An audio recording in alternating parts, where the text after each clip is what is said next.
ঋতু পরিবর্তনের প্রভাবে ভোলায় শিশুদের মধ্যে বাড়ছে নিউমোনিয়া সহ ঠান্ডাজনিত রোগ। ২৪ ঘন্টায় ভোলা জেনারেল হাসপাতালে নিউমোনিয়ায় আক্রান্ত হয়ে ভর্তি হয়েছে ২৩ শিশু।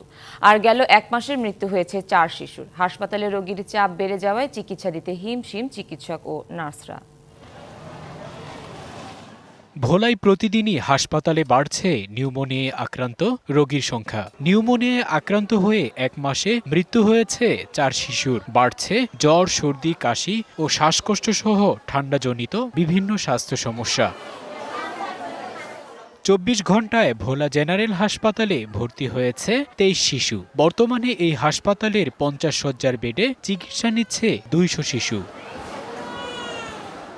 গত বছরের তুলনায় জেলায় নিউমোনিয়ায় মৃত্যুর হার বেড়েছে দ্বিগুণেরও বেশি। ২০২৩ সালের সেপ্টেম্বর পর্যন্ত নিউমোনিয়ায় আক্রান্ত হয়ে মৃত্যু হয় ১২ জনের। চলতি বছরের সেপ্টেম্বর পর্যন্ত জেলায় ২৬ জনের মৃত্যু হয়েছে। নার্সের কাছে গেলে তারা অবহেলা করে বাচ্চা করে, তাহলে এইভাবে যদি তারা বাচ্চা করে যদি অবহেলা করে রাখে তাহলে বাচ্চারা কিভাবে সুস্থ হইব? হাসপাতালের অবস্থা বেশি ভালো না, সবকিছু বাইরের দিনে কিনে খুলতে আমরা কিছুই পাইনি। এদিকে হাসপাতালগুলোতে স্থান সংকুলান না হওয়ায় অনেকের জায়গা হয়েছে বারান্দায়। এই হসপিটালে এক সিটে একাধিক লোক আর কি বসে, বসার স্পেসটা তেমন একটা ভালো না।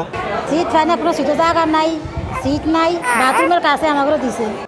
নিউমোনিয়া থেকে বাঁচতে শিশুদেরকে ঠান্ডা থেকে দূরে রাখা ও পুষ্টিকর খাবারের পাশাপাশি মায়ের দুধ খাওয়ানোর পরামর্শ চিকিৎসকের।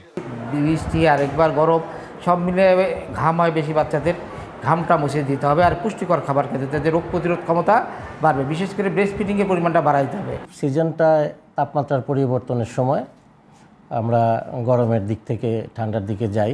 তো প্রতি বছরই আমাদের এই সময়টায় শিশু নিউমোনিয়ার রোগীর সংখ্যা বৃদ্ধি পায়। এই বছর যথেষ্ট অধিক মাত্রায় বৃদ্ধি পেয়েছিল।